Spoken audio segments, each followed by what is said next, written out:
Alright, hello, this is NevadaSteve. It's been a while since I've done a video. Lots been going on here.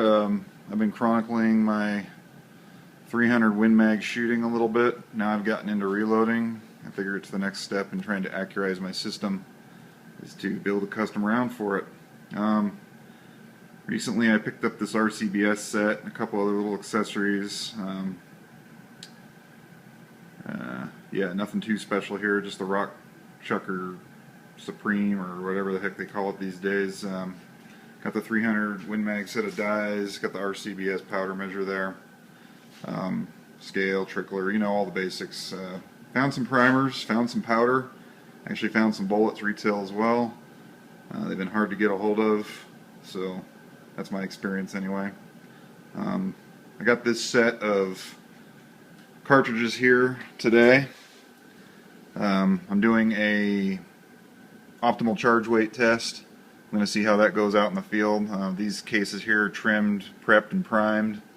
This is a 300 Win Mag once again, and of course everybody's rifle is a little bit different, so follow your own measurements and your own observations. But those are all measured to 2.610, I believe is what I trimmed them all to, which is the book length for trim to. 2.620 I think is the maximum length. So just check that when you're sizing them up again. You need a good caliper for that. This is a Hornady caliper. It seems to be doing a pretty good job. I have some at work as well that are probably a lot better than that, but this seems to be doing all right. I'll talk about the load here in just a second. Using the Hornady Amax 208 grain, so I want to get out there and reach out and touch somebody with this thing. And well, not somebody, but you know, whatever. I just target shoot, but I guess it's just a phrase. Got the full length die set over here. The bullet seating. I got this just for the bullet seating die. It was in a store retail, so I picked it up. I also got the neck sizing die, which is what I'm going to be using unless my cases start getting out of control. I'm letting them fire form to the chamber of my rifle, which all these are fired once cases. And I'm using the Winchester long rifle Magnum. So there's that. Large rifle primers. Those were kind of, I think, luck for me to find too. I'm not really sure what your area is like, but having a hard time getting stuff here. As far as my load goes, I'm going to be trying out this Retumbo. It's a Hodgdon powder. It's pretty slow burning. It's for large magnums. The 300 Win Mag's probably getting on the small side for being able to use this powder. I wanted to get some H1000 and try that out. But actually, looking at this powder, I think I'm actually going to have a pretty good cartridge when I'm done with this. I haven't shot this powder yet, but I'm really hoping for good results. So anyway, ladder test, or the OCW test. It's sort of a combination of a ladder test and whatnot. Got my charge weights all figured up here and estimated muzzle velocity. Then what I'm going to do is chrono every single one of these, starting from 75 grains up to whatever that is on the end. I can't read it through my screen. Again, you know, your mileage may vary. Always follow the recommended manufacturer's procedures and maximum charge weights for your particular load. I don't think I need to go over that, but those first 3 rounds there are just to do fouling and sighting into the rifle and fouling the barrel. They're on the kind of the low end of the charge weight, so I don't want to do a full 3-shot group with those. It's just more to check for pressure signs before I get up into the areas where I'm kind of interested in finding an accuracy node for my rifle. I did do some modeling on Excel where I guesstimated using a pressure, a fake pressure curve that I got off the internet for kind of an assumed pressure curve. Obviously my model takes a lot of tweaking, but it seems to kind of jive with reality when I plug in numbers that I know. And I think probably somewhere in the 78.5 80 grain range, I'm going to get an accuracy, just based on optimal barrel time for my system. So that's what I'm kind of hoping to do here. There's not a whole lot of good info, or I mean, there's a lot of info, but I mean, it's hard to find an exact guy, with a 300 Winchester Magnum, seating to my depth, using Retumbo powder with a 208 Amax. So I mean, everybody's data is going to be a little bit different, but I'm going to go ahead and load a cartridge really quick. I'll sort of show you that process that I'm going through here as well. I'll be right back. Alright, so I was just kind of showing you my setup and kind of where I was at with my optimal charge weight test. Hopefully my camera position's good. Anyway, it's just more for information only. Anyhow, alright, so here's what I've been basically doing. I'm up to 78 grains at this point for my optimal charge weight ladder. This is my first cartridge that I'm going to use for grouping instead of just sighting.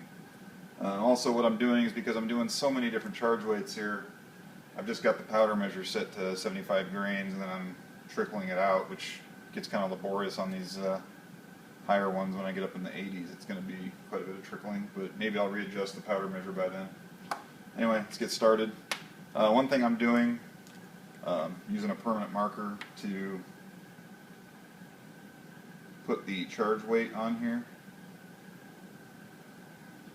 Reason being is there's always a possibility that I drop my ammo box, and I don't really want to have to try to figure these out or disassemble them all and reload, especially if I'm up at the range already ready to go. Alright, so let's go ahead and get started here. I'm going for 78, so I'm going to set that on my scale to 78 grains. So 78.0, just to double check it. I always double check. Get a charge. It should be about 75 grains right there. Get it on the scale. Of course, it's not going to be heavy enough. This will take a second to trickle all this out. Again, this is Hodgdon Retumbo. I've heard some pretty good things about it. It's also available in my area, which is kind of important these days. Like these 208 Amaxes here, I can't find these anywhere anymore. I'm trying to get them on the internet. Okay, here we come up into, gotta watch the scale here. Get these primers out of here. Alright, so still a little bit low, looking for 78 grains. I'm set to 78.0 on here. And I just get level with it. Let it settle. I kind of like this balance beam. I mean, I'm tempted to buy an electronic scale, but I mean, this thing works pretty good. It's not that slow. Pretty happy with it. So, put my cartridge right there. Also, this is kind of a lighter charge weight, so I don't have to use, I built a drop tube to help get the powder to go in a little bit better. Anyway, I just drop this in nice and slow.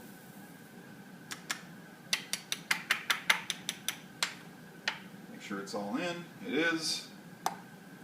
I've already got my bullet seating die already all set up. It's got it set for no crimping, and it's set for 3.6 inch overall length, which if you go look in your manual, it's definitely not going to be in the manual for the maximum overall length for this cartridge.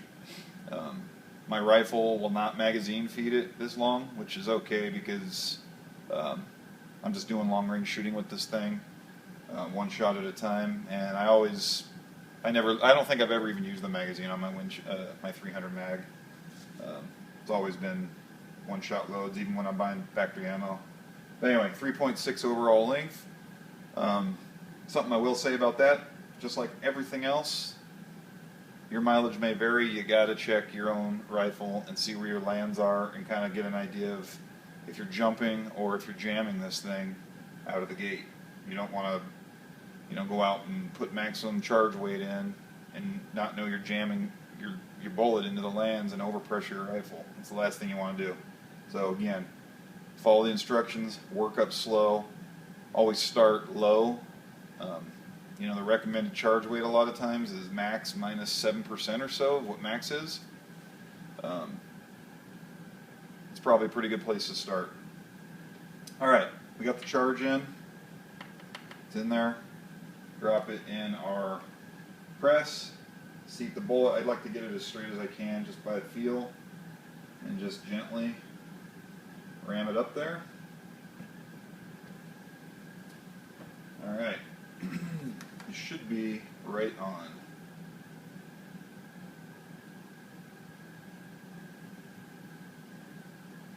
.6005,